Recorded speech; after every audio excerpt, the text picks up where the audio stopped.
Molt bona tarda. Si els sembla, anem per començar. En primer lloc, molt benvinguts i benvingudes a la Fundació Universitària del Bages, al campus Manresa de la Universitat de Vic Central de Catalunya. Regidors, ara Mesa, senyor Pepe Menéndez, l'adjunt de Direcció General que se m'ha mogut, membres de la comunitat universitària i persones que veniu a escoltar avui aquest diàleg educatiu. Sigueu tots molt benvinguts i molt benvinguts. Moltes gràcies a tots per ser avui aquí. I un especial agraïment al pare David Guindolain, que ens ha ajudat en l'organització d'aquest diàleg i alhora farà la clausura d'aquest diàleg. Moltes gràcies. Hoy cerramos el ciclo de diálogos educativos que desarrollamos durante el curso pasado, en el marco de la Ágora 2022, bajo el título Maestros que transforman y maestros que se transforman. Y jugábamos con el paréntesis de se transforman y transforman. Un encargo que recibimos del Ayuntamiento de Manresa, un bonito regalo, para conmemorar los 500 años de la estancia de San Ignacio de Loyola en Manresa. Un encargo que ha sido un auténtico placer, un regalo porque nos ha permitido reflexionar y debatir con la comunidad educativa sobre la educación. Y lo hemos hecho desde distintas miradas y perspectivas, convencidos que la educación es la herramienta más poderosa que tenemos para transformar personas y haciéndolo lo que hacemos es también transformar la sociedad. El ciclo se inició el pasado mes de enero y ha incluido una docena de diálogos, a los que han asistido cerca de 1 millar de personas. Además, todos los diálogos pueden recuperarse íntegramente en el canal YouTube Manresa, donde ya sumamos más de 2.400 visualizaciones. Por tanto, estamos contentos del impacto que está teniendo en toda la comunidad.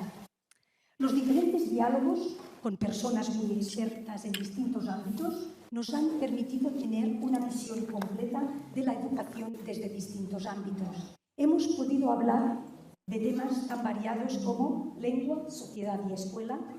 Hemos debatido cómo debe ser el liderazgo escolar para conseguir sacar lo mejor de cada persona y de cada equipo.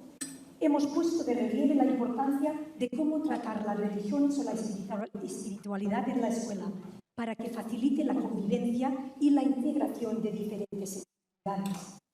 Hemos profundizado en lo que significa ser maestro o maestra hoy en día. Hemos remarcado la importancia de la educación 360 grados con la creencia de que el tercer sector es fundamental como agente educativo. Hemos reflexionado sobre la importancia de la filosofía en la educación para formar a personas reflexivas con valores y pensamiento crítico.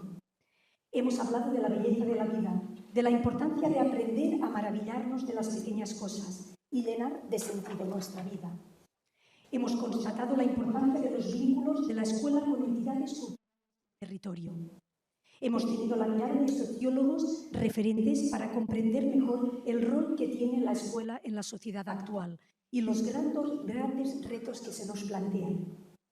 Hemos abordado cómo debe ser la convivencia de la escuela con las herramientas digitales y hasta qué punto pueden ser una oportunidad y un riesgo. Y de hecho, justo antes de entrar en este diálogo lo estábamos hablando, de la importancia, del riesgo, de la oportunidad que representan las nuevas tecnologías.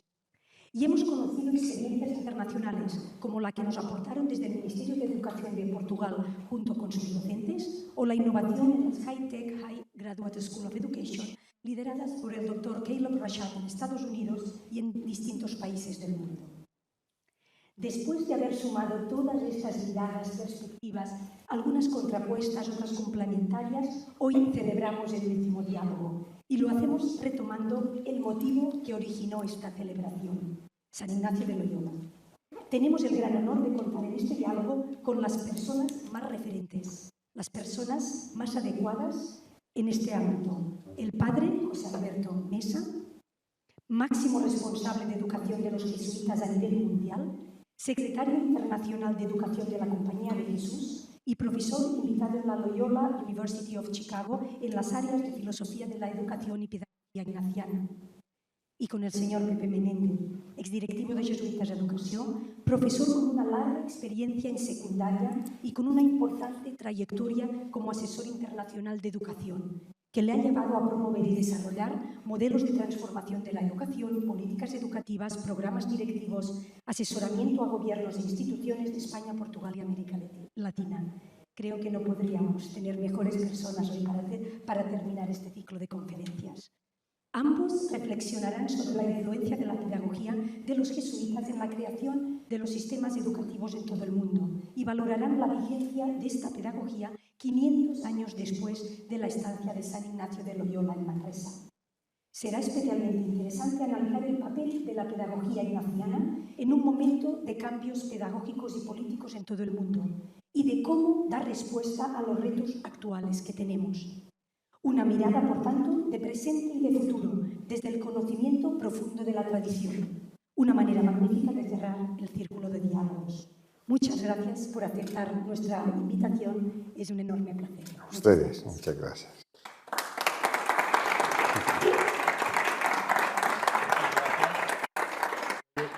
¿Se oye bien? ¿Sí? Pues muchas gracias, en primer lugar, a la universidad, a la FUB, a la Cova de Manresa, por haber querido arriesgarse, no con él, sino conmigo, en todo caso, ¿no?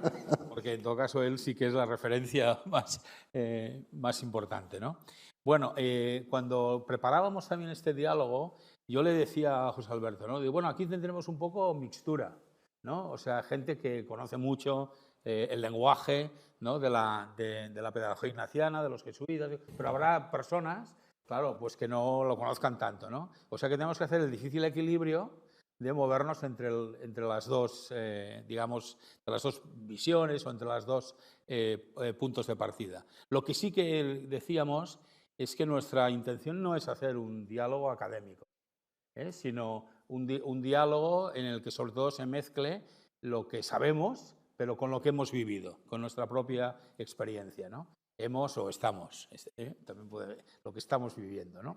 No vaya a pensar que nos vamos ya de aquí ¿de acuerdo? Bueno, entonces con esta intencionalidad, por ejemplo, yo le decía a José Alberto, él ha escrito un libro que es una especie de compendio ya enciclopédico de autores que han escrito sobre pedagogía ignaciana. Aquí tenemos también alguno muy insigne. Y con los documentos propios de la compañía sobre la pedagogía ignaciana, las características de la educación en la Compañía de Jesús, los últimos eventos mundiales. Aquí en Manresa se celebró en 2014, también bajo su impulso, un congreso internacional sobre pedagogía y espiritualidad ignacianas, ¿no? Bueno, entonces yo le decía, bueno, el historiador eres tú. O sea, si en unos breves minutos podemos poner en contexto y después empezamos un poco como el diálogo propiamente dicho, ¿no? Me parece muy bien, Pepe, y yo también quiero agradecer esta invitación de la universidad. Me siento muy honrado de estar aquí con ustedes en un sitio como Manresa que nos habla directamente a la pedagogía ignaciana y por lo tanto es una oportunidad única. Tienes mucha razón en que comencemos con el contexto histórico, porque uno de los elementos propios de la pedagogía ignaciana es que siempre hay que tener en cuenta el contexto, en este caso el contexto histórico. ¿Por qué los primeros jesuitas quisieron abrir colegios? Es curioso porque eso no era lo que tenían ellos en mente. Ellos querían ser peregrinos, ir de un sitio a otro, dedicarse al ministerio de la palabra, ayudar a otros. Sin embargo, muy pronto se dieron cuenta que eso que querían, que era ayudar a que las personas fueran transformadas por la experiencia de Dios, lo podían hacer institucionalmente.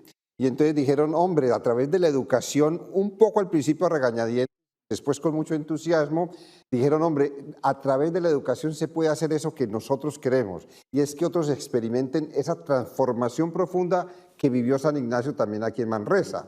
Y eso fue lo que los impulsó. Pero como no eran educadores, eso no era lo suyo.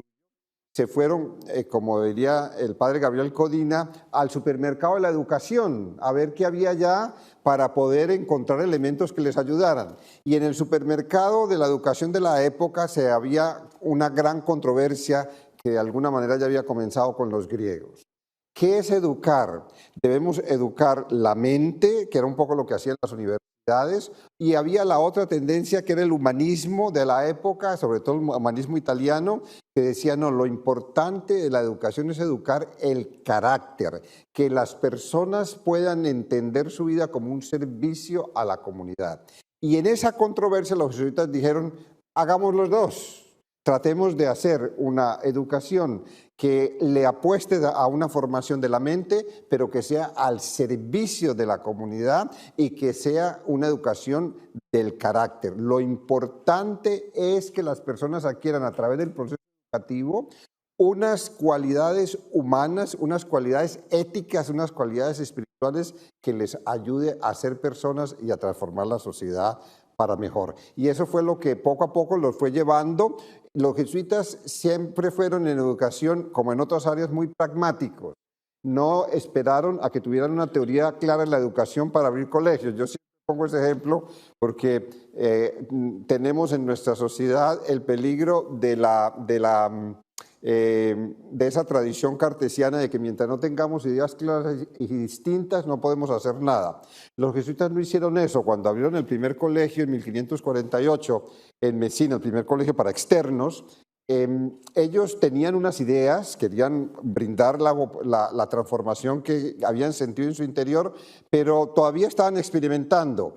50 años después escribieron la Ratio Studiorum, es decir, 50 años después de trabajar en educación, escribieron cómo lo deberían hacer. Mientras tanto estaban experimentando, esto funciona, esto no funciona, hagamos esto, hagamos aquello. Fueron en ese sentido pragmático y fueron poco a poco acuñando. Lo que sí tenía muy claro, que es lo que los va a motivar desde el comienzo, Pepe, creo yo, y es esa experiencia espiritual profunda que era la que querían transmitir. Y si quieres, pasemos un poco, Pepe, tú con tu experiencia, has trabajado muchos años en colegios de la Compañía, estudiaste en un colegio de la Compañía de Jesús. ¿Cómo experimentas tú esa pedagogía ignaciana en tu vida? Mire, yo ahora estabas hablando, porque algunas cosas hemos conversado, pero otras, ahora por ejemplo, esta no. ¿No? O sea que también vamos... ahora estaba pensando, yo empecé a ser profesor en Sarriá, pero en formación profesional, cuando duraba 5 años, ¿no? Es decir, cuando aquellos alumnos venían de la EGB con un sentimiento, en el fondo, de que no valían para nada. Para estudiar, que en la escuela eran fracasados, ¿no?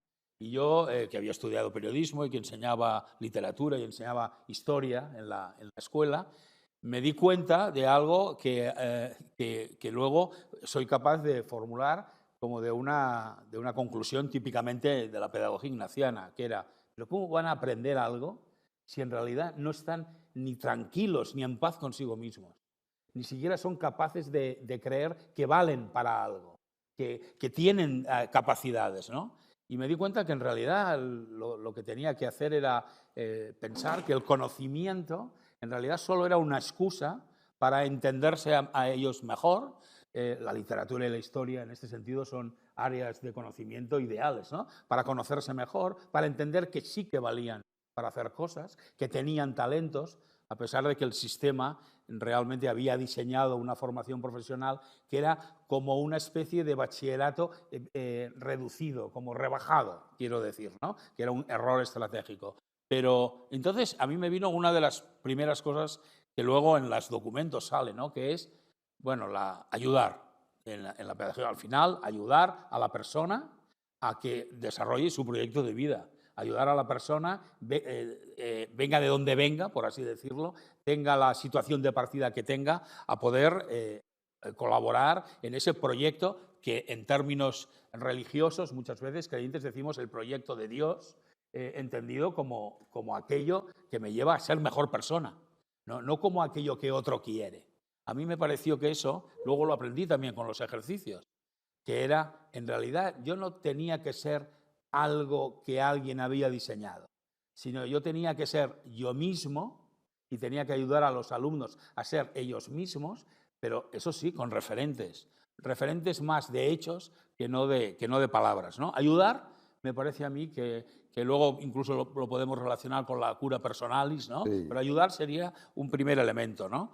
Mira, Pepe, que eso me parece muy importante porque ese ayudar es lo que el humanismo de la época expresaba como precisamente formación del carácter, que había que educarse para el bien común. Y es un poco lo que actualmente la compañía desde el tiempo de Arrupe ha llamado que la educación nuestra es formar personas para los demás. Eso siempre ha sido un sello característico de la educación de la compañía. Nunca es una educación solamente para sí mismo, sino que debe tener ese elemento de ayuda, de verterse hacia los demás y hacia la comunidad. Esto casi enlaza de manera casi mágica con el segundo elemento que también yo quería señalar, que es una pedagogía que interpela para vincular el conocimiento con la acción.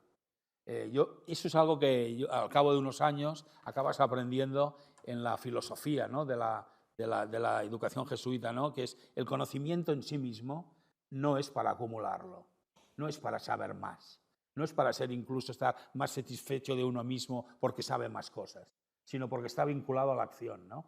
Y eso no es baladí, porque conocemos en la historia de la humanidad personas que adquirieron conocimientos muy científicos, muy elevados, para provocar uno de los mayores desastres de la humanidad, como pudieron ser los campos de concentración, o como puede ser ahora pues la trata de mujeres, o como el tráfico de armas, o como puede ser... Es decir, hay conocimientos, por supuesto, que bien desarrollados, o la corrupción económica, ¿no? Hay conocimientos que bien desarrollados, pero lo que me parecía muy importante, esa alma, ¿no?, esa vinculación de el conocimiento para algo, para actuar, ¿no? Incluso es curioso, porque cuando empezaron los procesos de incorporación de sistemas de calidad, el ciclo de Deming famoso, tenía mucha vinculación con la pedagogía ignaciana, ¿no?, con la acción, reflexión, pero sobre todo la reflexión que me lleva a hacer. Y la evaluación, en el fondo, está en el examen ignaciano. Eso que en algunos proyectos educativos consiste en empezar la semana o en acabar la semana pensando lo que denominamos metaaprendizaje. ¿Qué he aprendido? ¿Cómo lo he aprendido? ¿Para qué aprendo las cosas?, ¿no?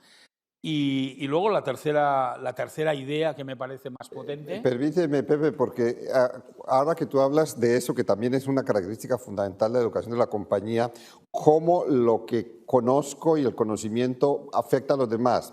Y me recordó una historia. Hace unos años estaba yo visitando nuestros colegios en Taiwán y me dice el delegado de Educación de China, hay un exalumno nuestro del colegio de Hong Kong que quiere estar con nosotros. Fuimos a saludarlo y cuando estábamos hablando nos presentó, él era el dueño de una empresa tecnológica que hacía proyectos nuevos de tecnología. Y me dijo, padre, mire, yo estudié en el colegio de Hong Kong y una de las cosas que yo aprendí con ustedes es que cualquier cosa que uno haga en la vida siempre debe pensar esto cómo afecta a los demás, especialmente a los más pobres. Y nos mostró, mire, nosotros cuando hacemos un producto nuevo en la empresa, yo siempre pregunto, ¿cómo esto puede ayudar a los pobres? ¿Cómo los puede beneficiar? Y nos mostró concretamente que habían desarrollado una tecnología para inclusive crear luz con solo sal, pensando en regiones del mundo donde no hay electricidad, donde no pueden llevar electricidad con ello. Y al final me dijo, padre, yo no soy católico, yo no soy cristiano. Pero para mí es muy claro que esto lo aprendí en un colegio de la Compañía de Jesús y a mis hijos les digo siempre, esto lo aprendí con los jesuitas, esto lo aprendí en el colegio de la Compañía y yo quiero que ustedes también aprendan esto. O sea, es también como esa dimensión, te la aclararemos seguramente más adelante, que aunque la pedagogía ignaciana nace en un contexto específicamente religioso y espiritual, es una experiencia abierta a muchos otros. Claro, aquí fíjate que tenemos un reto, ahora que hay tanta reflexión sobre la metodología, sobre la innovación, sobre la necesidad de cambiar los procesos de enseñanza y aprendizaje, ¿no? Esta referencia que hacíamos ahora, yo hice una pequeña prueba hace 2 días y puse en el chat GPT ¿cómo podría trabajar la pedagogía ignaciana? Y me da 10 puntos, ¿no?, más 8 puntos, completamente razonables, una especie como de estructura, de eso que los docentes, los profesores de bachillerato, si hemos llevado trabajos de investigación, hacemos con los alumnos, que a veces no lo hacemos, que es, nos preguntan, ¿cómo puedo trabajar este tema? Pues el chat ya saben ustedes, ¿no? En pocos segundos, 6 puntos completamente razonables con una estructura que me lleva a mí a decir, mañana ya sé cómo tengo que empezar a trabajar la pedagogía ignaciana. También hice alguna prueba divertida, ¿no? Que puse, ¿qué piensa Pepe Menéndez de Jesuitas Educación? Claro, tenía que darle más, sobre la pedagogía ignaciana. Y decía, me faltan datos para contestar a esta pregunta, pero seguramente, como ponía allí, como líder educativo, creerá que la pedagogía ignaciana es positiva. ¿No?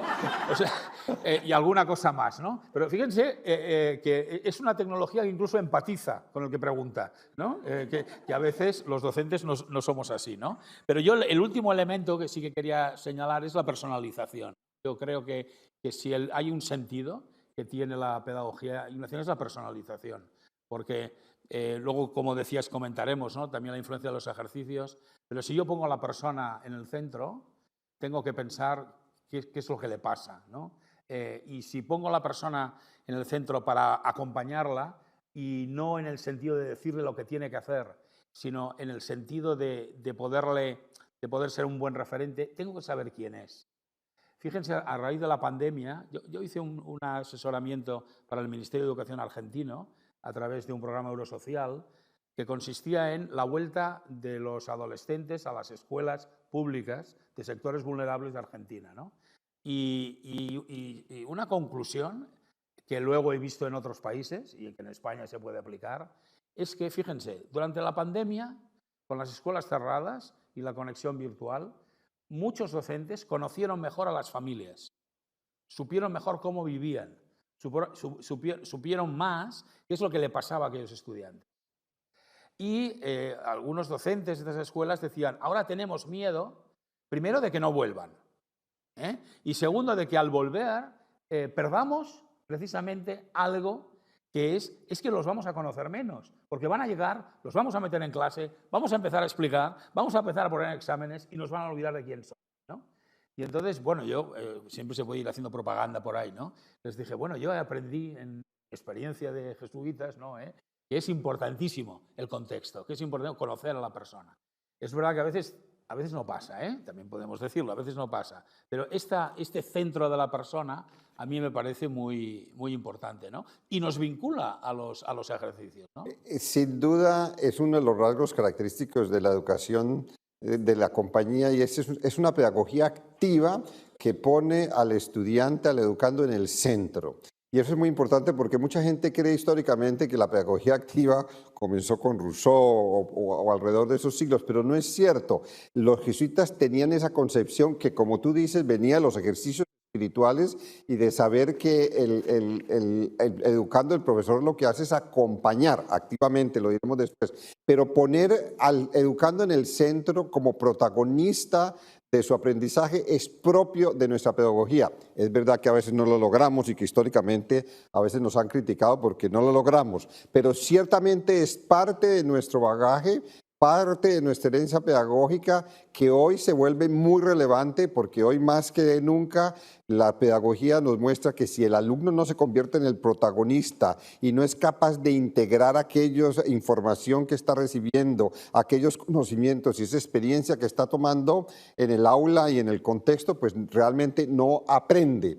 Entonces, ese para mí es el elemento sin duda más importante de la educación que hace que la educación de la Compañía de Jesús haya tenido un impacto tan grande.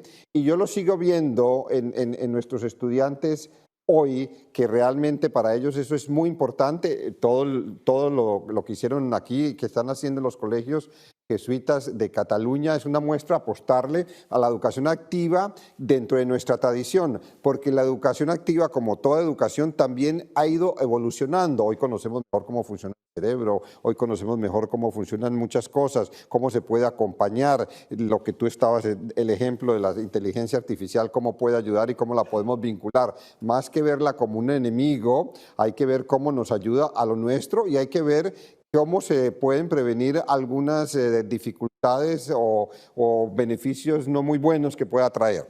Entonces, a mí me parece que eso es muy importante. Pero vamos a lo que tú decías, los ejercicios espirituales. Y este tema nos vincula con Manresa, porque no podemos hablar de los ejercicios espirituales espirituales de San Ignacio sin pensar en Manresa, sin pensar en la cueva, sin pensar esa experiencia que San Ignacio tuvo aquí, que lo transformó y que lo cambió, porque acordemos que cuando San Ignacio llegó aquí todavía le quedaban restos de ese ideal caballeresco voluntarista de que yo soy yo y que yo puedo solo hacer las cosas. Y aquí se dio cuenta, incluso considerando el suicidio en algún momento, que ese no era el camino, que había que tener una actitud de humildad y que había que abrirse. Y esa experiencia lo transformó definitivamente cuando se dio cuenta de que la vida, su vida no estaba completamente en sus manos y no dependía de él, sino en su caso que dependía de Dios y de abrirse a él. Eso en términos educativos para nosotros es muy importante porque significa que los ejercicios desarrollan las cualidades propias de un maestro de un colegio de la Compañía de Jesús, de un maestro ignaciano.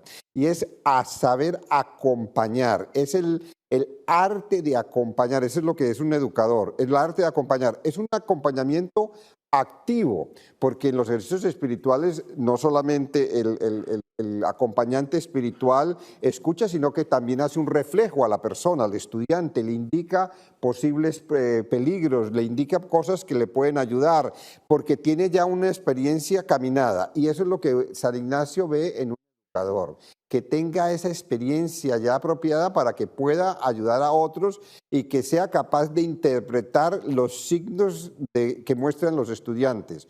Porque muchas veces un estudiante dice una cosa, pero realmente lo que quiere decir es otra. Y si uno no conoce el contexto del estudiante, no conoce su cultura, no conoce eso, no lo puede descifrar. Fíjate una cosa, que has dicho una frase que a algunas personas de aquí les resonará, ¿eh? Cuando yo empecé en los años 80, la compañía apostó bastante por las tutorías, que entonces se empezaban a impulsar, sobre todo en la verdad es que sobre todo en la escuela católica, y luego ya se aplicó al sistema, ¿no? Y el decano de la Facultad de Psicología, Manolo Marroquín, de Deusto, entonces se convirtió en una especie de evangelizador de las tutorías, ¿no? Que era el acompañamiento de los alumnos.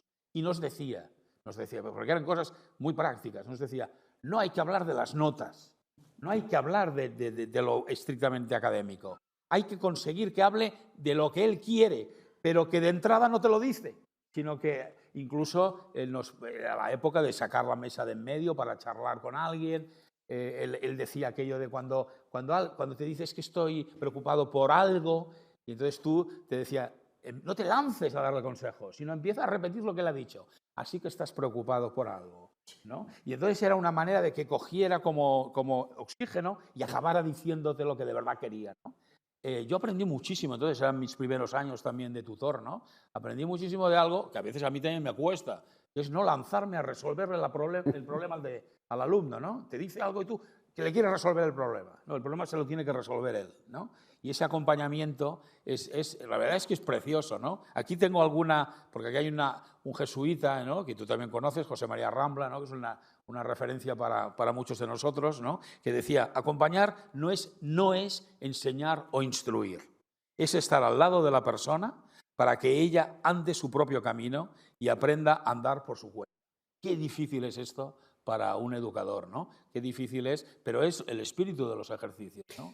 Y en ese sentido, otra de las dimensiones que los ejercicios claramente tienen implicaciones pedagógicas es ese sentido de respeto y de asombro que debe tener el acompañante de los ejercicios ante el que lo está haciendo. Y eso significa en educación que el educador realmente se compromete a conocer el proceso por el que está haciendo el educando y a ser capaz de diseñarle las condiciones pedagógicas para que eso pueda suceder. Otro elemento que me parece muy importante, que ciertamente impacta, es los jesuitas muchas veces hemos sido acusados de que somos muy racionales y que todo lo analizamos. Pero lo curioso es que San Ignacio, lo habla en los ejercicios, le pone un gran énfasis a los sentimientos y a las emociones. Y San Ignacio se da cuenta que la educación, la verdadera educación, no solamente la educación de los conocimientos, sino la educación que da sentido a la vida, que hace que la persona se forme, ocurre en el corazón. Y San Ignacio por eso recomienda muchísimo en todo lo que tiene que ver con educación, y lo vemos también en la Ratio Studiorum, que es muy importante ver qué le está pasando al alumno en su corazón. No solamente cómo está pensando, sino qué está sintiendo frente a aquello que está estudiando, frente a su vida. Y muchas veces una pregunta simple, yo lo he visto. Llevo ya muchísimos años en el aula de clase, todavía estoy en el aula de clase ya a nivel universitario, pero siempre que he estado en un colegio he estado en el aula de clase, y muchas veces una pregunta tan simple como la que tú decías, ¿qué te pasa? O ¿qué es lo que verdaderamente me quieres decir? Desata procesos que nunca podría uno pensar de otra manera. Y es porque yo creo que San Ignacio se dio cuenta que era en el corazón, no en su cabeza, donde estaba sucediendo lo verdaderamente lo fundamental y lo importante, y nos dejó esa herencia educativa, que es en el corazón al que le debemos llegar al estudiante. Hay una buena noticia. Cuando yo visito los colegios, yo visito más o menos 20 colegios al año de la Compañía de Jesús en distintas partes del mundo, y una de las cosas que más me impresiona, Pepe, es cuando siempre les suelo preguntar las mismas preguntas como para poder tener comparación, para saber qué dicen. Y me gusta siempre hablar con estudiantes, porque los estudiantes espontáneamente dicen lo que son. Yo sé que los directivos me van a decir lo que se supone que un directivo tiene que decir, pero los estudiantes me van a decir lo que ellos sienten. Y siempre les pregunto, bueno, ¿qué es lo que a ustedes más les gusta de este colegio? Y normalmente siempre me lo dicen. Hace poquito estaba en Nigeria y hablé con unos estudiantes de Nigeria y me volvieron a decir lo mismo. Nos sentimos respetados, nos sentimos en familia, sentimos que aquí hay una comunidad, que los profesores nos ven como seres humanos. Y eso lo oigo en el África, como oigo en Nigeria, pero lo oigo también cuando voy a Chile, y lo oigo cuando estoy en Nepal, y lo oigo cuando estoy aquí en Cataluña, o cuando voy a Alemania o en Estados Unidos. O sea, hay un sentido muy importante, y como digo, yo creo que eso viene de esa intuición fundamental de San Ignacio de Loyola, que en el fondo la educación sucede sobre todo en el corazón, no en la cabeza, y que por eso hay que siempre apostar qué sentimientos está suscitando este aprendizaje, cómo está impactando la vida, qué es lo que le está pasando al alumno. Yo creo que cuando uno piensa en los profesores que más nos impactaron en la vida, yo creo que son aquellos con los que logramos conexión emocional, que nos tocaron no solamente la cabeza, sino que fueron capaces de tocarnos el corazón. Y eso yo creo que tiene una vinculación muy profunda con los ejercicios espirituales y todo lo que San Ignacio identifica a través de las mociones que se hacen en las horas. Yo creo que una de las cosas que a mí me ha parecido también que los ejercicios son capaces de impactar mucho en el modelo pedagógico es sobre todo estos procesos de reflexión, ¿no? Que no es reflexionar de alguna manera para culpabilizarte sobre lo correcto o lo incorrecto, sino es que reflexionar qué es lo que ha ocurrido, ¿no? Y yo creo que esto a veces necesita mucho tiempo, ¿eh? Yo he necesitado años para darme cuenta de una cosa que luego he explicado, la he escrito en un libro, incluso la expliqué en un TED, ¿no? Que es cuando estaba haciendo COU en Sarriá, un día entró en clase el padre Vila, ¿no? Que para nosotros pues, era un hombre de más de 2 metros, ¿no? Allí le llamaban el hijo del Altísimo, ¿no? Porque realmente una persona, estos motes siempre se ponen, ¿no? Y entró, era el año 73, 74, ¿no? Y entró en clase. Los jesuitas entonces además habían cambiado la formación del espíritu nacional por la sociología, que no está mal, ¿no? O sea que es un cambio, habían conseguido ese trueque, ¿no? Y entró en clase y dijo, ¿ustedes saben lo que está pasando en Chile?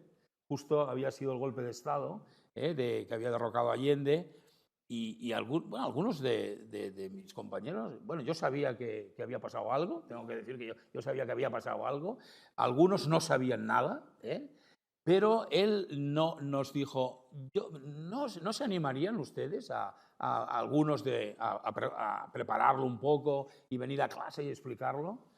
Y yo le dije, yo sí, yo no sabía casi nada de Chile. Sabía que habían matado al presidente, que los militares habían ocupado el poder. Yo sí. Y con 2 más, ¿no? Nos pusimos a trabajar. Hicimos lo que hoy se llama trabajar por proyectos. Que fue, además teníamos una profesora en la escuela que era chilena, y estuvimos en su casa. Ella había salido de Chile, ella era comprensiva del golpe, era comprensiva. O sea, y nosotros al mismo tiempo pues fuimos a hablar pues con gente que entonces empezaba a llegar de Chile escapándose de la represión, veíamos otra versión, estuvimos indagando, estuvimos explorando, estuvimos de alguna manera haciendo algo que es, y Vila, ¿qué hacía? Nos acompañaba. Él tenía su propia opinión, pero él nos iba como contrastando y finalmente salió una exposición en clase. Bueno, salió muy, yo explico, ¿no?, en el libro y en el teque, salió muy pasional, porque yo, en esa pasión, ¿no?, en un momento determinado, dije, es imposible que la burguesía deje el poder sin la violencia, ¿no? Y entonces el padre Vila dijo, un momento. He de decir que mis compañeros también dijeron, esta es la opinión de Pepe, ¿no? Bueno, era un momento más pasional, ¿no? Pero al final yo lo que viví como proceso de acompañamiento, ¿qué es? Algo que además el padre Vila tenía muy profundamente, el respeto y por los tiempos, el respeto por los tiempos. Las personas tienen sus tiempos para madurar, para pensar, para que la experiencia les impacte. A mí me parece que eso, luego hice ejercicios con el padre Vila en la vida ordinaria y muchos años después, y entonces vi la misma actitud. Él eran tus tiempos, aquello que te podía de alguna manera influir en el sentido pues, más con naturalidad, que dice Rambla en algún momento, ¿no? Más por connaturalidad que no con un discurso de influencia, ¿no? Yo creo que muchas veces tengo la impresión de que la pedagogía ignaciana es como un tesoro escondido. Como parafraseando la frase del informe de Lords, de aquello, la educación, un tesoro escondido, ¿no? A veces la pedagogía es un tesoro escondido, porque o tú también la aprendes por mímesis, ¿no?, por práctica, al lado de alguien, la aprendes como alumno, pero a mí me parece que tiene un impacto sobre la pedagogía moderna que puede tener un impacto muy fuerte. Y ese punto es muy importante y es por lo que a veces es difícil explicar qué es la pedagogía ignaciana. Porque la pedagogía ignaciana no es el resultado de una teoría educativa que se lleva a la práctica o de una teoría filosófica que se lleva a la práctica, sino que es el resultado de una experiencia espiritual dada en los ejercicios espirituales que transforma a la persona y que es la que en último término es como su alma que la anima, pero no es el resultado simplemente de una elaboración teórica o de una investigación educativa. Y eso que tú llamas ese tesoro escondido, yo lo suelo explicar como, porque a veces me preguntan, ¿cuál es el secreto de la educación de la Compañía de Jesús? Y yo digo, el secreto es la espiritualidad ignaciana. ¿En qué sentido? La espiritualidad ignaciana está presente en todo, aunque no se vea, porque a veces no se ve. Usted ve la fachada, entonces ve al alumno activo, enfrentándose con el mundo, haciendo preguntas, lo que hemos compartido. Pero lo que hay detrás es una experiencia de Dios que es lo que la anima. Yo suelo poner eso como diciendo, es como en educación todos usamos los mismos ingredientes. Pero ustedes saben que cuando uno le da a dos cocineros o a dos chefs los mismos, sin embargo, la comida sabe distinta. Y la comida sabe distinta porque cada uno le pone un condimento. El condimento que nosotros ponemos en la pedagogía ignaciana es el condimento de la espiritualidad ignaciana. Aunque no se vea, porque una vez el condimento no lo ve, es el mismo arroz, se ve igualitico, pero el arroz sabe muy distinto. Y uno dice, no, este arroz no sabe a nada, este arroz sabe muy rico. ¿Qué es lo que tiene? Pues lo que tiene la pedagogía ignaciana es ese condimento de la experiencia espiritual, de los ejercicios espirituales que la anima, que la ayuda y que se va mostrando en todas estas cosas. Y que como digo, tiene inclusive un sabor universal. Recuerdo que alguna vez estaba hablando con unos alumnos precisamente en una visita en Estados Unidos y uno de ellos me dijo, no, yo no soy católico, yo soy protestante. Y le dije, entonces, ¿y cómo te sientes en un colegio de la Compañía de Jesús, tú que eres protestante? Y me dijo, no, yo fui el que le insistí a mis papás que me metieran aquí. Le dije, pero ¿y por qué? Me dijo, porque mi hermano estudió aquí y mi hermano llegaba siempre sonriendo del colegio. Y yo le decía a mi mamá, pero ¿por qué mi hermano llega sonriente del colegio si yo cuando vengo del colegio, que venía de otro colegio, siempre llego de mal genio? Y entonces le pregunté a mi hermano y mi hermano me dijo, no, es que allá pasamos muy bueno.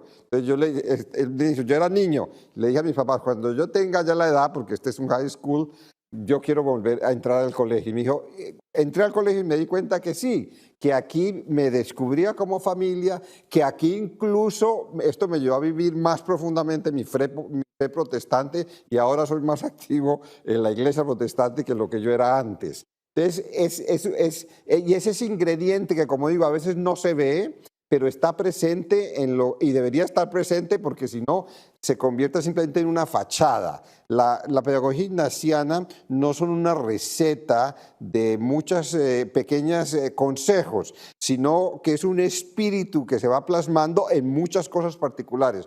Si el espíritu no está presente, si ese condimento no está presente, la comida no sabe a lo que debe saber. Fíjate, esto me recuerda también, que lo hemos comentado en algún momento, una anécdota del SIPEI, ¿no? Que en este congreso sobre espiritualidad y pedagogía, ¿no? Que el padre Peter McBerry, irlandés, ¿no? Además no trabaja en colegios, sino que trabaja, no sé si está vivo aún, porque era una persona mayor, sí. trabaja en entornos vulnerables, sociales, ¿no? En un momento determinado dijo, yo cuando trabajo con los jóvenes nunca puedo mencionar a Jesús, porque entonces allí enseguida es recibido con rechazo, ¿no? Y entonces me acuerdo un jesuita de Nigeria que dijo, pues yo, si no empiezo mencionando a Jesús, nadie me hace caso, ¿no? O sea que realmente era espectacular esta dificultad que al final tiene toda esta propuesta, que es uno de los temas que también queremos abordar, ¿no? Que es, bueno, y en el mundo, digamos, que vivimos, ¿no? En que hemos oído repetido muchas veces que la filosofía de los jesuitas es adaptarse a los tiempos, lugares y circunstancias, y eso ha servido a veces para hacer lo que a uno le da la gana, digamos, ¿no? Porque es una frase que te permite lo que quiera. Lo que quieras, ¿no? Pero por otro lado tiene algo tan propio de la compañía, ¿no? Que es allá donde voy, lo primero que tengo que es situarme en el contexto, ¿no? Y parecía muy interesante porque el desafío que también tenemos ahora, ¿no? Yo siempre digo cuando voy a Latinoamérica y vas a hacer una charla, primero lo que más te impacta es que cuando tú dices buenos días, todo el mundo te contesta. Hayas 20, 300 o 1000 personas, todo el mundo dice buenos días, ¿no? Hay como, y allí todo es como emocionalmente es más intenso, ¿no? Recuerdo con unas profesores de jesuitas vascas, ¿no? Que fuimos a dar a Pasto, en Colombia, unos seminarios, y estas dos vascas, ¿no? El segundo día dicen, pero no pueden decir buenos días y ya está. Porque claro, es buenos días, ¿cómo están? ¿Cómo le va? Entran, ¿cómo les va? ¿No? Bueno, todo eso es anecdóticamente, ¿no? Al final, esta dificultad para adaptarte al espacio, ¿no? Entonces, bueno, ¿cómo nos podemos adaptar entonces este mensaje de Dios, ¿no? Este mensaje de espiritualidad, esta especie de buena nueva que llevas dentro, que quieres compartirlo, pero que muchas veces pasa lo que decía McBerry. Según qué palabra digas, estás levantando un muro, ¿no? Sí, y ese es hoy sin duda el mayor desafío que tenemos en la educación de la Compañía de Jesús. Es decir, cómo en este mundo multirreligioso, multiconviccional en el que vivimos, donde hay algunos ambientes supremamente secularizados e inclusive abiertamente opuestos a la fe, ¿cómo podemos mantener esa posibilidad? Y yo creo, no tengo la respuesta, si la tuviera no estaría aquí seguramente, porque tendremos que seguir ese discernimiento, pero yo creo que hay una intuición básica y es toda educación, y en ese sentido la educación de la Compañía de Jesús no es una excepción, es siempre una invitación, no puede ser una imposición, no puede ser una domesticación. Y lo que tenemos que hacer con los lenguajes que sean apropiados en los distintos contextos es ver cómo podemos llegarle a las personas y cómo podemos invitarlas a que se abran a esa dimensión que nosotros sentimos que nos ha transformado, que nos ha cambiado la vida, que nos ha entusiasmado con esta vida y con nuestro mundo a pesar de las grandes dificultades que hay. Yo alguna vez estaba precisamente en la India, en un colegio donde la mayoría eran hindúes de nuestros estudiantes, y yo le pregunté al director académico del colegio, que era hindú. Le dije, oiga, bueno, ¿y ustedes cómo experimentan aquí la pedagogía ignaciana? ¿Y usted qué es hindú? Y me dijo, vea, padre, no hay nada en la espiritual, en la pedagogía ignaciana que yo haya visto que sea contrario a mi fe hindú.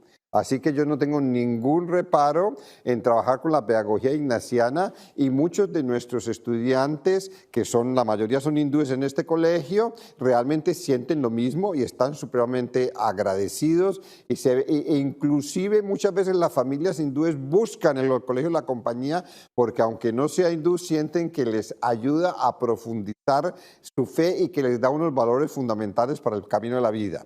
Alguna vez estaba aquí en Europa en un contexto supremamente secularizado y hostil, yo diría incluso para la fe y para el cristianismo, y les hice la misma pregunta, bueno, ¿y ustedes aquí cómo hacen para esto? Y me llevaron a un cuarto que iban transformando como en una capilla, pero como una invitación que era clara a los estudiantes de allí, pero sin imponerla. Cuando hablé con los estudiantes, les pregunté qué era de las cosas que más les gustaba de ese colegio, y me dijeron unos de ellos que tenemos capilla. Y es la primera vez que me decían eso en un colegio. Y yo dije, ¿pero cómo así que tienen capilla? Me dijeron, sí, es que nosotros no creemos que haya ningún otro colegio en este país que tenga una capilla. Y para ellos eso era importante. Pero yo creo que era el fruto de precisamente esa invitación respetuosa, sin imposición, sin entrar en beligerancia, pero que no puede desaparecer, porque donde desaparezca de la educación de la Compañía de Jesús esa invitación permanente a abrirse a la trascendencia, si se quiere llamar así, abrirse a la experiencia de Jesús, como lo experimentó San Ignacio aquí en Manresa, no dejaríamos de ser, porque ese es el condimento secreto que le ponemos a la comida, ese es el condimento que tenemos que hacer. Inclusive, aunque otras personas vengan a nosotros desde otra fe o desde otras experiencias éticas, nosotros los acogemos precisamente por nuestra fe. Pero es un desafío inmenso. Precisamente el segundo CIPEI, ya tú lo decías, el primer CIPEI lo tuvimos aquí en Manresa, fue una experiencia extraordinaria y maravillosa. El segundo CIPEI lo vamos a tener el próximo año en Indonesia, en Yogyakarta, y va a girar en un país de mayoría musulmana, es el país musulmán más grande del mundo. Vamos precisamente a ver cómo podemos nosotros hoy educar en la fe en este mundo multirreligioso y multiconviccional en el que vivimos en nuestros colegios. Y ese es un poco lo que discutiremos. Este desafío de la diversidad, claro, al final depende del contexto cultural, ¿no? En una escuela de jesuitas de aquí, en Poble-sec, ¿no? Allí algunos de los alumnos pues son musulmanes, ¿no? Y la directora les preguntaba, ¿no? También, bueno, pero ¿por qué los traes aquí, no? Y bueno, porque ustedes les hablan de Dios, ¿no? Ustedes les hablan de Dios. Es otro. De hecho decía, yo en casa ya le digo que no es el bueno, pero les hablan de Dios, ¿no? Al final, también nosotros venimos de una cultura, ¿no? De una historia, quiero decir, donde a veces, pues en nombre de Dios se han hecho cosas tremendas, ¿no? Terribles. No somos el único país, ¿no? Pero al final recuerdo unas palabras del Padre General en Río, ¿no? En 2016, me parece que fue, que citando al Papa hablaba que le gustaba, para referirse a la globalización, una imagen más geométrica que no la de esfera, ¿no? Porque la geometría, ¿no? Venía a decir, figura geométrica, perdón, le daba muchísima más como riqueza. Muchos más lados, un poliedro, decía él. No más aristas, sino más perspectivas, sí, ¿no? Que también depende de la metáfora, ¿no? Y yo creo que esto es un reto realmente, en general, para nosotros ahora, Cataluña en general, siempre, cuando uno sale fuera, ¿no? Sobre todo, pues se da cuenta que Cataluña es una tierra secularizada, muchísimo antes de que el mundo fuera tan secularizado. Digamos, mi suegra, que era de Pamplona, decía, en Cataluña no creen ni los creyentes. O sea, sea, que ni los creyentes creen, ¿no? Porque ella pues, venía de otras formas, de otros ritos, ¿no?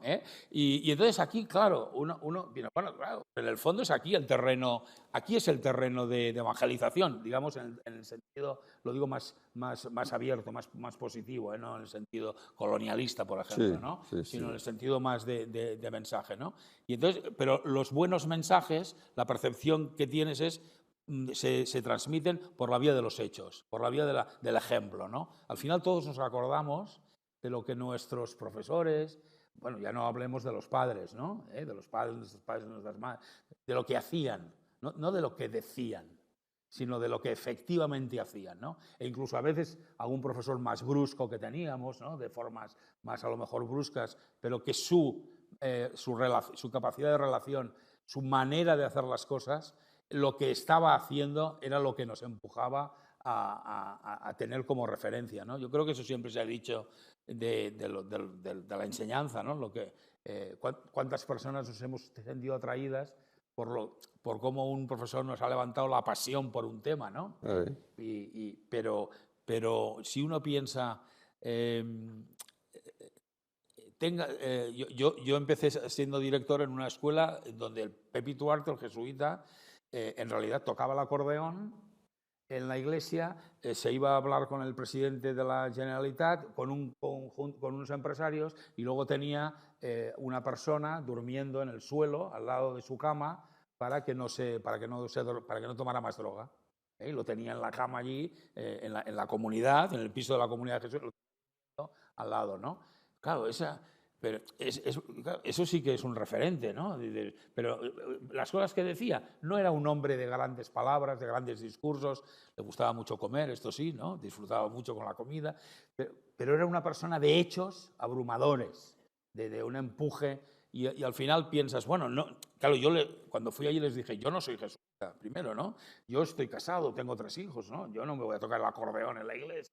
Pero entre todos sí que necesitamos que el ejemplo sea poderoso, sea ambicioso, algo que nos enseñaba mucho Lluís Magriñá, ¿no? Ideas ambiciosas, ideas poderosas, no ambiciosas en el sentido más egoísta, sino en el sentido más de servir, pero ideas poderosas, ¿no? Ideas que se ha repetido muchísimo. David Guindolay hizo una homilía preciosa el pasado sábado en Santa María del Mar, y al final repetía aquello de, bueno, si tú quieres hacer esto, hazlo.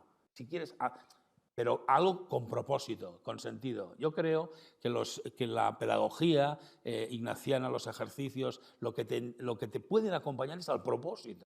Al propósito, no para decirte lo que tienes que hacer, sino para acompañarte en tus decisiones, ¿no? A mí me pareció siempre ese proceso de primero reconocerte como persona en búsqueda, ¿no? Le podemos llamar el pecado, pero al final el pecado es una persona en búsqueda. Quitémosle un sentido, digamos, no es tanto para que me clave un puñal, sino para que piense, tengo una deuda conmigo mismo en primer lugar. Y una deuda con otros, ¿no? Una deuda de buscar en el camino, ¿no? Si estoy buscando, soy capaz de encontrar. No hay nadie que encuentre sin búsqueda, ¿no? Lo que estás diciendo me recuerda mucho, me trae a la memoria el ejemplo de un gran maestro que supo vivir a plenitud la pedagogía ignaciana, Matteo Ricci, ese misionero en China. Hace poco me invitaron a una conferencia en la que habían invitado a un profesor de la Universidad de Pekín, de Beijing, a que hablara de Matteo Ricci. Y este señor de la Universidad de Beijing, comunista, decía, nosotros todavía agradecemos que Matteo Ricci vino aquí, entendió esta cultura y nos enseñó la pedagogía de la amistad.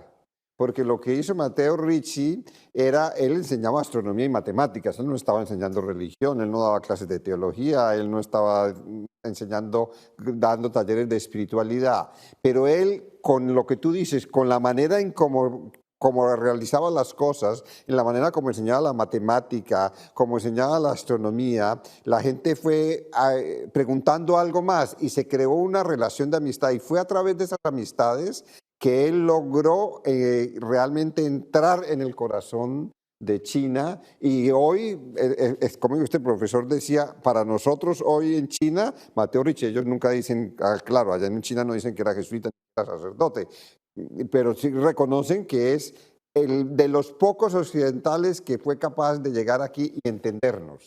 Y enseñarnos, porque también les enseñó la astronomía y la matemática europea de su momento, y eso hizo que la matemática y la astronomía china también avanzara. O sea que hay muchas veces, o sea, muchas veces también la pedagogía ignaciana es con el testimonio que tiene el impacto, que enseña. A veces hay que empezar con Jesús, como tú decías, y a veces hay que dejar que Jesús hable a través de uno, ¿no? Y esa es la sabiduría del educador, cuándo tienes que decirlo y cuándo tienes que hablarlo con tu ser y con tu testimonio y con todo lo que tú eres. Si te parece, José Alberto, quedan unos minutos antes de también abrir con la participación del público, ¿no? Y podemos un poco, como quizá, tocar el asunto, bueno, ¿qué significa ahora la calidad educativa, ¿no? También desde una perspectiva de la propia tradición de la pedagogía ignaciana, de la visión también de todos los cambios que está habiendo en la escuela. ¿Qué significa, ¿no? Sí.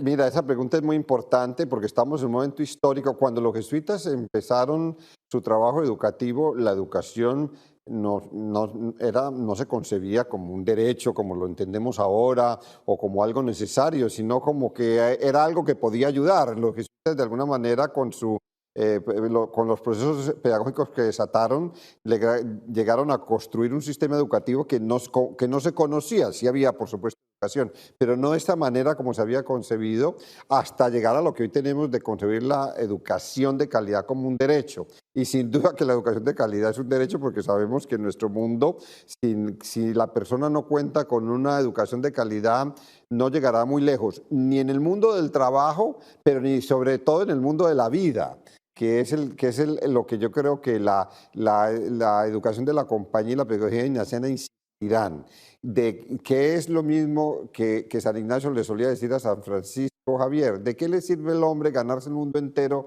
si se perjudica y pierde su alma? Y eso es lo que hay que decirle, y eso lo ve uno mucho en nuestro mundo actual. Hay gente con mucho dinero, con mucho éxito profesional, pero que no sabe ni para dónde va, ni para dónde viene, y que no sabe. Y entonces, la calidad educativa es un derecho que realmente hay que ayudar a construirlo juntos, y el aporte fundamental, yo creo que en nuestra tradición educativa, es que esa calidad educativa tiene que ser más allá, medirse más allá del éxito profesional, y tiene que realmente abrir la persona a esa dimensión de sentido, a esa dimensión de trascendencia, a esa dimensión de plenitud que se da a través de una experiencia profunda de lo que es el ser humano, de lo que tú decías al comienzo, del servicio, de salir hacia otros, del bien común, de pensar en una comunidad, especialmente aquellos que son más marginados, aquellos que son más pobres, que aquellos que se benefician menos del sistema. O sea que yo creo que la educación de la compañía tiene que contribuir, por supuesto, a este debate, a esta sobre la educación de calidad, y creo que tiene una palabra importante que decir. No es la única, por supuesto, pero una palabra importante que decir sobre lo que es una verdadera educación integral de calidad hoy.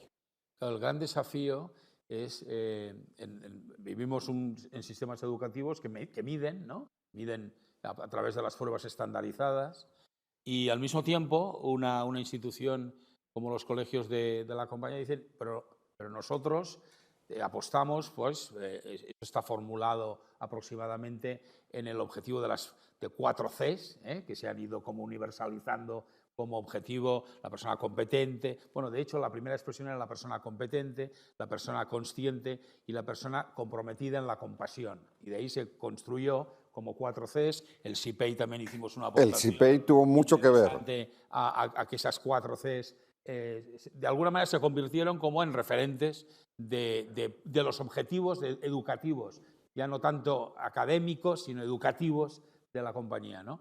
Entonces, como tú decís, para mí el gran reto es que al final fuéramos capaces de tener una cierta visión de, así como tenemos medidas, las pruebas estandarizadas, ¿cómo seríamos capaces de saber el impacto que ha producido sobre el comportamiento efectivo de las personas que han pasado por las escuelas de la compañía, ¿no? Hubo una campaña electoral en el Ayuntamiento de Barcelona hace, me parece que unos 20 o 25 años, que todos los candidatos se habían formado en instituciones jesuitas, incluso la izquierda, los comunistas, que en aquel caso era una candidata, Mayol, ahora no, Mayol, no me acuerdo el nombre propio, Inma Mayol, que había estudiado en Mallorca, en una institución jesuita, ¿no? Y los otros habían estudiado o en Sarriá, o en ESADE. Todos los candidatos, ¿no? Y entonces una buena pregunta era, ¿eran mejores candidatos? Digamos, bueno, el colmo era cuando todos los candidatos eran de jesuitas y el síndic de Greuges, el defensor del pueblo, era también exalumno de jesuitas, ¿no? O sea que al final, bueno, la contribución de la educación ha sido realmente relevante, ¿no? Yo creo que esa pregunta es muy importante porque nos hemos encontrado, ¿no? Tú y yo lo hemos compartido a veces, en algunas instituciones más populares, especialmente en Fe y Alegría, ¿no? Que a veces, como trabajan con estudiantes de enormes dificultades, pues cuando han obtenido no buenos resultados en las pruebas estandarizadas, bueno, es que estos estudiantes, es que claro, no son como los otros. Bueno, ya, pero tenemos que conseguir que tengan buenos resultados, porque si no les estamos hurtando el futuro, ¿no? Hay como ese debate entre medimos las pruebas estandarizadas, ¿somos capaces de medir el impacto a largo plazo? Porque claro, y además la escuela no es el único lugar. ¿Somos capaces de medir ese impacto? ¿Realmente podemos hablar de que las personas que han pasado por esas instituciones tienen una buena dosis de competencia, comprensión, conciencia, compasión, ¿no? En nuestras escuelas, ¿no? ¿Somos capaces de alguna manera de dar fe de eso, ¿no? Sabiendo que estamos hablando de un tipo de competencia, de aprendizaje, educativo, que primero que no solo depende de la escuela, también depende de la familia, depende del entorno, que a veces se da a largo plazo. Yo he conocido exalumnos, claro que he tenido muchos, ¿no? Que a lo mejor con 45 años me han dicho, ahora te entiendo, ¿eh? Con 45 años, ahora te entiendo. Porque yo le decía, no te preocupes, no eres tonto. Primero, a lo mejor yo no me supe explicar bien y segundo, es que ahora es tu tiempo de entender. Pero no porque sea más tarde, es tu tiempo, porque todos tenemos nuestro tiempo, ¿no? Así es como el Génesis esto, ¿eh? Así es. Bueno, no sé, ¿te parece que hablamos? Sí, abramos el... Sí. Unos minutos, ¿no? Que alguien quiera pues, aportar, contradecirnos. Adelante, por favor. Sí. Si nos dicen el nombre, un poco así como... Sí. Perfecto. Mi formación ha sido manjoriana, por el origen en Granada. Y que mi formación ha sido manjoriana por mi origen en Granada y por las escuelas que he estado. Pero tuve la gran suerte que en la Universidad de Barcelona asistir a un seminario con el padre Miguel Bertran Quira. Y entonces, al saber que era de Manresa, me dijo, hombre, si todavía no he ido a visitar la cueva, no padezca, yo lo vendré a buscar un día y lo llevaré a la cueva, para que lo vean. Un seminario extraordinario, a partir de aquel momento me enganchó.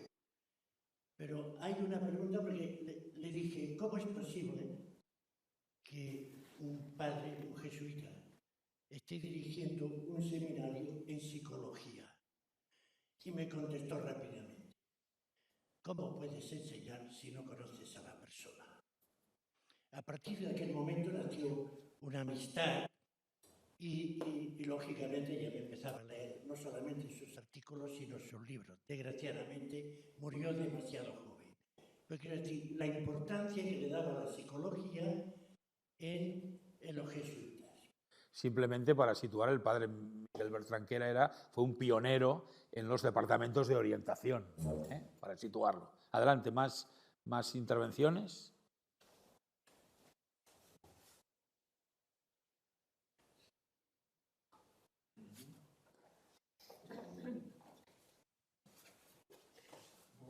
nadie se anima.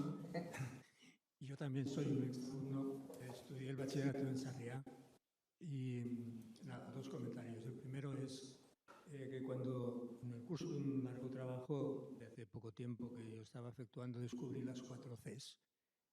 Quedé fascinado por la proximidad, casi la superposición de los 4 conceptos con los famosos 4 principios del profesionalismo clásico, ¿no?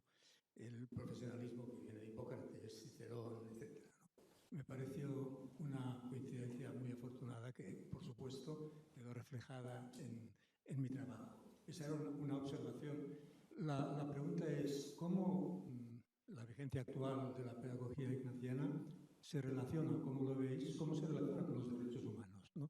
Porque eso es algo que tiene que ver con esta vocación de educación cívica y es un lenguaje bastante universal, no completamente, pero sí sustancialmente universal. Y me parece que es un tema que no lo habéis comentado y quizá podría tener algún interés. Sí, bueno, yo siempre decía algo, siempre he defendido, ¿no? Una pedagogía que no esté basada en la dignidad de la persona no es pedagogía, es manipulación, ¿no? Es engaño, y algo que está relacionado con la dignidad de la persona está relacionada con los derechos humanos, ¿no? Bueno, que es una de las grandes aportaciones, más allá de algunos debates que hay del cristianismo, ¿no? A la cultura occidental, por lo menos, ¿no? Yo creo que el desafío, al final, fíjense, a ver si procuro no meterme en un berenjenal, que se digo, en un fregado, muy complicado. Pero fíjense, los derechos humanos, claro, evolucionan al ritmo que la cultura social evoluciona, ¿no? Y en esos momentos, por ejemplo, para nosotros los derechos humanos también tienen que ver con el reconocimiento de las identidades sexuales, y con el enorme lío que hay aquí, y con el enorme desconcierto que hay aquí, ¿no? Y a nosotros, a los educadores, nos cuesta mucho poder decir, mire, déjenme que lo piense unos años y luego ya contestaré. Porque lo que tienes en las aulas, yo recuerdo incluso aquí en Barcelona con varios colegios de órdenes religiosas femeninas, de monjas, ¿no? Que me decían, no, pero si es en los pasillos, pero si esto, o sea, si las parejas van cambiando, pues no van cambiando de persona, es que van cambiando de identidad sexual, ¿no? Claro, los derechos humanos tienen que ver con esto, pero también tienen que ver con una referencia, ¿no? También tienen que ver con cuál es mi horizonte, de alguna manera, ¿no? Pero a riesgo de meterme en un berenjena o en un fregado así, yo sí que diría, desde luego, para mí, una buena pedagogía es la pedagogía de la persona, de la dignidad de la persona. Y eso está vinculado absolutamente a los derechos humanos. El problema es que ahora los derechos humanos ya son una fuente de debate muy, muy alto, muy profundo. A mí, yo recuerdo una vez en Medellín que me invitaron a una charla y yo dije, ¿no? Bueno, en estos momentos tenemos que aceptar que los modelos de familia son muy diversos y una escuela tiene que entender que no está para juzgar el modelo de familia de sus alumnos, sino para comprenderlos a todos. Y me escribieron un anónimo que me entregaron cuando se acabó la sesión. ¿Cómo puede una persona que representa un colegio de jesuitas decir que los modelos de familia no son el tradicional? No son los que son. No son los que son, claro. Bueno, yo perdono la broma, José, estaba en Medellín, pensé, bueno, espero que esto no ofenda a otros, digamos, ¿no? Pero más allá de la... Pero bueno, tengo que decir que al cabo de los 2 días esa persona me vino porque me vino a hablar, ¿no? Yo soy la del anónimo. Pues vamos a tomar un café, ¿no? Bueno, pues al final no tenía un pensamiento tan divergente al que yo planteaba, ¿no? Pero es de entrada quizá romper el molde, ¿no? Sí. Yo creo que lo de los derechos humanos es muy importante porque los derechos humanos manifiestan los acuerdos que las sociedades van logrando sobre aquello que es lo mínimo de humanidad. Y en ese sentido, por supuesto, deben incorporarse dentro de una visión de educación que, como hemos dicho, pasa más allá del desarrollo académico y de la preparación profesional, y que tiene que ver con el sentido profundo de la vida. O sea que es muy importante.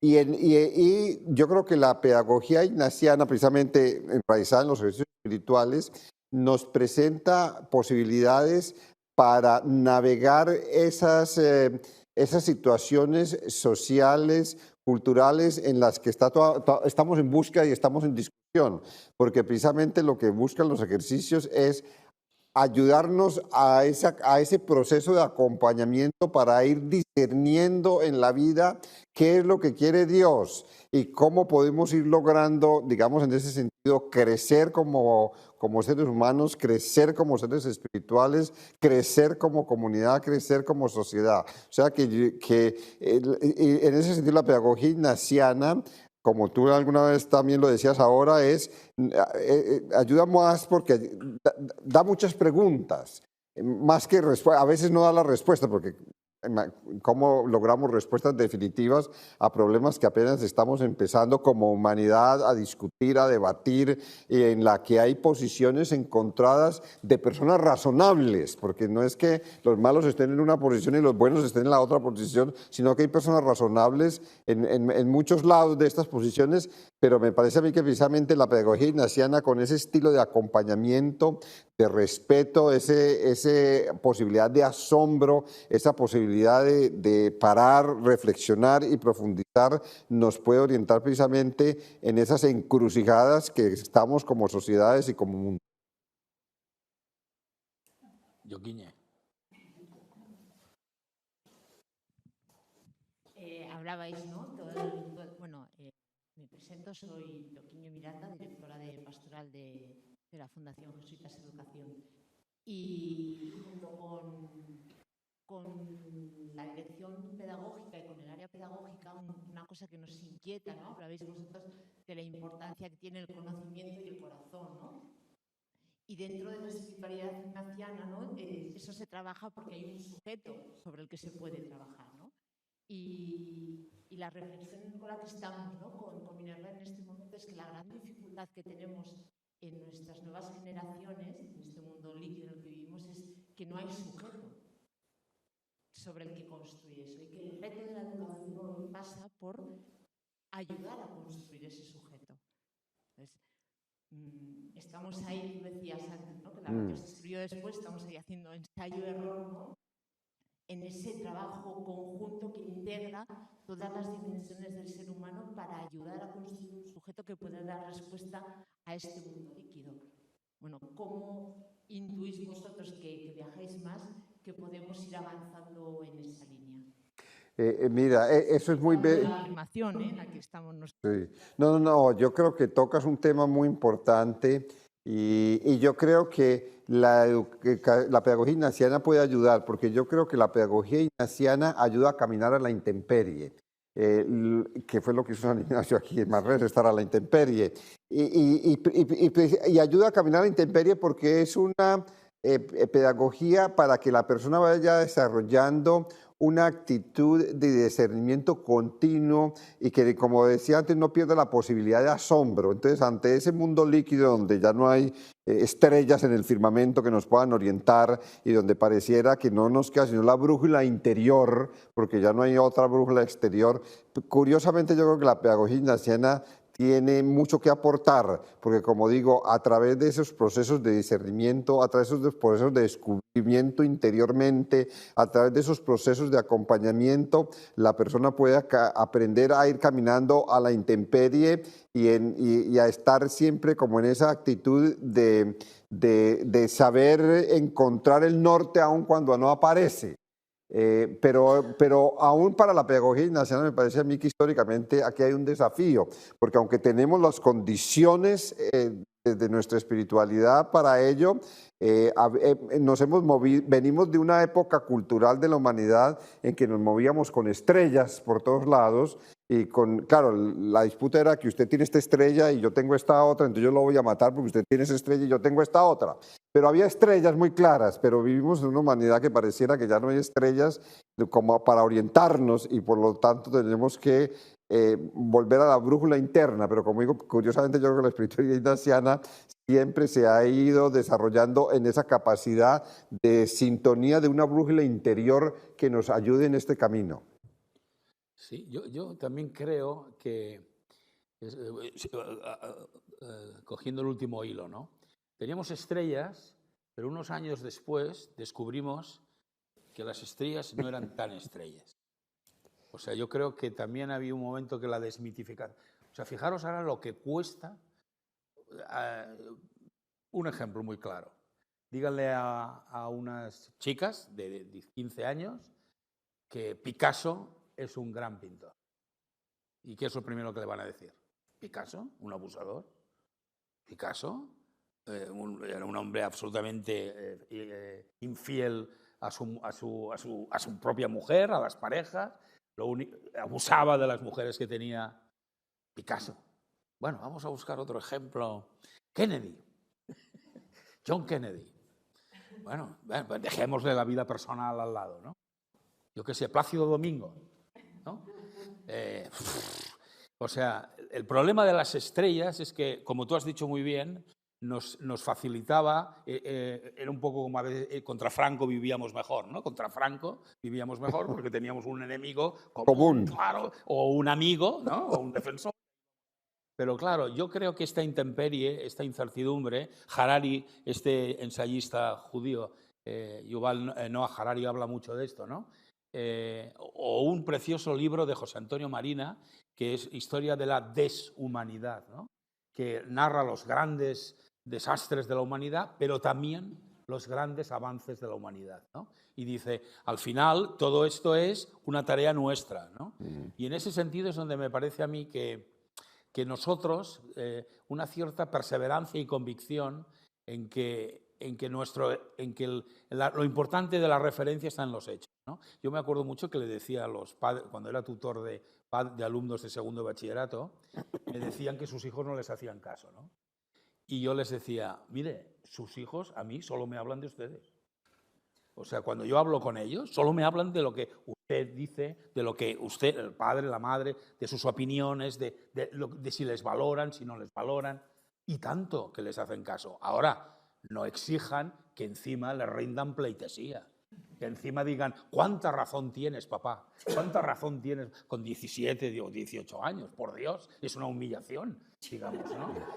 O sea que esta especie de convicción en que... Pero al mismo tiempo, este desafío en hacer las cosas diferentes. Yo también entiendo, Eugenia, más lo que dices, porque muchas veces es complicado, ¿no?